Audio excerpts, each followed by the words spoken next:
നിലച്ചു പോകാൻ ഒരുങ്ങുന്ന ശ്വാസം എങ്ങനെയും നിലനിർത്താൻ സഹായം തേടി ഒരു പെൺകുട്ടി ചെന്നൈയിലെ ആശുപത്രിയിൽ കാത്തിരിപ്പുണ്ട്. തിരുവനന്തപുരം പിരപ്പിൻകോട് സ്വദേശി രാജേഷ് മഞ്ജു ദമ്പതികളുടെ മകൾ മഞ്ജുലികയാണ് അടിയന്തര ശ്വാസകോശമാറ്റ ശസ്ത്രക്രിയയ്ക്കായി കാത്തുകഴിയുന്നത്. തുടർച്ചയായിട്ട് ഡയാലിസിസ് നമ്മൾ ഒരു 3 മണിക്കൂർ ഡയാലിസിസ് ചെയ്യുന്ന ആളുകൾ പോലെ ക്ഷീണിതരാണ്. പക്ഷേ ഈ കഴിഞ്ഞ 3-4 ദിവസമായിട്ട് തുടർച്ചയായിട്ടാണ് നമ്മളെ ഡയാലിസിസും കൂടെ എക്മോരെ കൂട്ടത്തിൽ അവളെ കാണാൻ തന്നെ നമുക്ക് ഭയങ്കര സഹിക്കാൻ പറ്റാത്തൊരവസ്ഥയിലാണ്. 12 വർഷം കാത്തിരുന്ന് കിട്ടിയ കുഞ്ഞിന്റെ അവസ്ഥയോർത്ത് കരഞ്ഞ് കരഞ്ഞ് കണ്ണീർ പോലും വറ്റി വരണ്ടു പോയി ഈ അച്ഛനും അമ്മയ്ക്കും. 2 മാസം മുൻപ് ജലദോഷത്തിന്റെ രൂപത്തിലാണ് രോഗമെത്തിയത്. പിന്നാലെ ശ്വാസതടസ്സവും.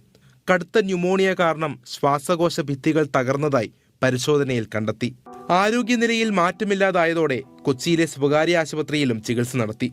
ശ്വാസകോശം മാറ്റിവെക്കുക മാത്രമാണ് പോംവഴിയെന്ന് ഡോക്ടർമാർ പറഞ്ഞതോടെയാണ് ചെന്നൈയിൽ എത്തിച്ചത്. 88 ലക്ഷം രൂപയാണ് ശസ്ത്രക്രിയയ്ക്കും ചികിത്സയ്ക്കുമായി വേണ്ടത്. 30 ലക്ഷത്തോളം രൂപ ഇതിനോടകം ചെലവായി. വിവിധ സംഘടനകളും നാട്ടുകാരും മറ്റും നൽകിയ സംഭാവനകൾ വഴിയാണ് ഇതുവരെ ചെലവുകൾ നടത്തിയത്.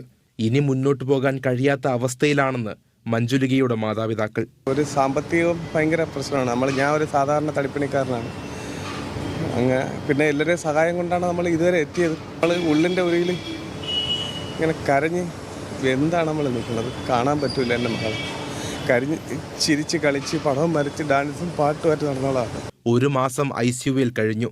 ശ്വാസമെടുക്കാനുള്ള ബുദ്ധിമുട്ടിനിടയിലും അവൾ കവിതയും കഥയും എഴുതി. മനസ്സിൽ വിരിഞ്ഞ ചിത്രങ്ങൾ ക്യാൻവാസിൽ പകർത്തി.